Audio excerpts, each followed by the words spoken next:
പ്രധാനമന്ത്രി നരേന്ദ്രമോദി എന്തുകൊണ്ട് ജനപ്രിയനാകുന്നു, എന്തുകൊണ്ട് അദ്ദേഹം മൂന്നാം വട്ടവും അധികാരത്തിൽ വരുന്നു എന്നൊരു ചോദ്യം India today mood off the nation survey നടത്തുകയുണ്ടായി.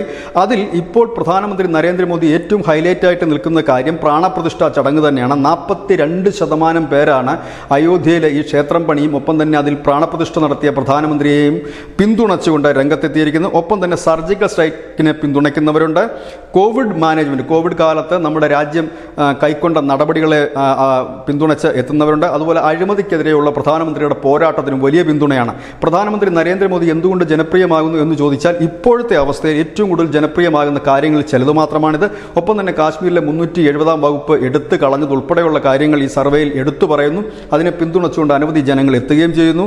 ഇപ്പോൾ ഏതായാലും പ്രാണപ്രതിഷ്ഠ ചടങ്ങ് ഒരു വലിയ സംഭവമായി, ഒരു തരംഗമായി എല്ലായിടത്തും വ്യാപിക്കുന്ന ഒരു സാഹചര്യത്തിലാണ് 42% അതിൻ്റെ പേരിൽ പ്രധാനമന്ത്രിയെ അഭിനന്ദിച്ച് രംഗത്തെത്തിയിരിക്കുന്നത്, പിന്തുണച്ച് രംഗത്തെത്തിയിരിക്കുന്നത്. News desk, news India Malayalam.